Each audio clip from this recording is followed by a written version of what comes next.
அனைவருக்கும் வணக்கம். மருத்துவ குறிப்புகள் சிலவற்றை சொல்கிறேன், கேட்டு பயனடைங்க. இப்போ நம்ம அதிக நேரம் காலையில் ஏஞ்சிருக்க மாட்டாங்க, தூங்கினே இருப்பாங்க, சுருண்டு புரண்டு படுத்துன்னு இருப்பாங்க, ஏஞ்சிருக்க மாட்டாங்க. அவங்களாம் நுரையீரல் பிரச்சனை வர வாய்ப்பு அதிகமாக இருக்கிறது. அதிக நேரம் நின்றுனே இருந்தாங்கன்னா கிட்னி பிரச்சனை வர வாய்ப்பு இருக்கிறது. அதிக நேரம் ஒரே இடத்துல உட்காந்துருப்பாங்க, ஆஃபீஸில் ஏஞ்சி நடமாட்டணும், 1 ஹவருக்கு 2 ஹவருக்கு அப்புறம் ஏஞ்சி நடமாட்டணும், இல்லை ஒரே இடத்துல உட்காந்தாங்கன்னா மண்ணீரல் பிரச்சனை வர வாய்ப்பு அதிகமாக இருக்கிறது. அதே போல் அதிக உடல் உழைப்பு உழைச்சிக்கினே இருப்பாங்க, ரெஸ்ட் எடுக்காமல். அப்புறம் ரெஸ்ட் எடுக்கலாம், அப்புறம் ரெஸ்ட் சாப்பிடாம கூட உழைச்சிக்கினே இருந்தாங்கன்னா கல்லீரல் பிரச்சனை வர அதிக வாய்ப்பு இருக்கிறது.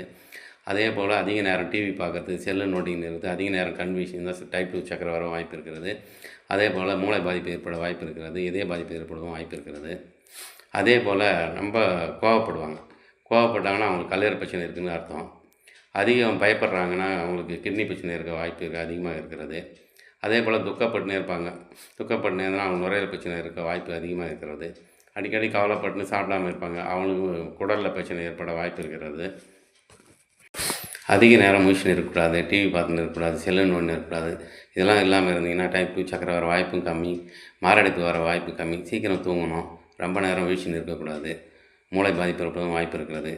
அதனால் நம்ம நுரையீரலை எப்படி சரி பண்ணலாம், நுரையீரலில் சளி இருக்குது, மற்ற நுரையீரல் பிரச்சனை இருக்குது அப்படின்னா அவங்க என்ன பண்ணணும், நம்ம வில்வ இலை கொதிக்க வச்சு வடிகட்டி தேன் கலந்து குடிச்சுன்னு வந்தாங்கன்னா நுரையீரல் பிரச்சனை சீக்கிரம் குணமாக வாய்ப்பு இருக்கிறது. வாரத்தில் ஒரு நாள் இறால் சாப்பிட்டு வந்தாலும் நுரையீரல் பிரச்சனை வர வாய்ப்பு கம்மி. அதே போல் நம்ம கிட்னி பிரச்சனை சரி பண்ணணும்னா ஒரு 100 ml 100 கிராம் ஒரு பீன்ஸ் எடுத்துக்கங்க, துண்டு துண்டாக நறுக்கி இந்த நார்லாம் எடுத்துகிட்டு போட்டு கொதிக்க வச்சு எடுங்க. அந்த பீன்ஸ் விதையெல்லாம் எடுத்துருங்க, மிக்சியில் போட்டு அடித்து காலையில் வெறும் வயிற்றில் ஒரு டம்ளர் அளவுக்கு இல்லை 2 டம்ளர் அளவுக்கு குடிச்சிடுங்க. மாதத்தில் 2 டைம் செய்யுங்க, கிட்னி பிரச்சனை வராது. அதே போல் நைட்டில் ஒரு இளநீ வெட்டிக்குங்க, கல்கண்டு போட்டு மூடி வச்சுருங்க, காலையில் ஏஞ்சி வெறும் வயிற்றில் கொடுங்க, கிட்னி பிரச்சனை வராது. அதே போல் சஞ்சீவி இலை, பூ இது 2ஐயும் காய வச்சு பொடி செய்து மோரில் கலந்து குடிச்சுன்னு வந்தீங்கன்னா கிட்னி பிரச்சனை வர வாய்ப்பு கம்மி. அதே போல் இதயம் இதய பிரச்சனை வராமல் இருக்குன்னா ஒரு டம்ளர் தண்ணியில் 2 செம்பருத்தி பூ போட்டு டெய்லி கொதிக்க வச்சு குடிச்சுன்னு வாங்க, இதயம் பலப்படும், இதய பிரச்சனை வராது.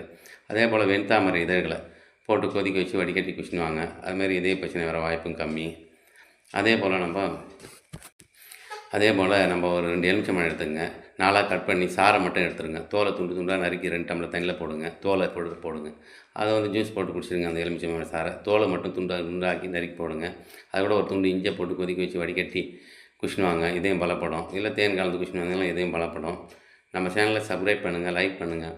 இன்னும் சில மருத்துவ குறிப்புகளோடு உங்களை சந்திக்கிறேன். நன்றி, வணக்கம்.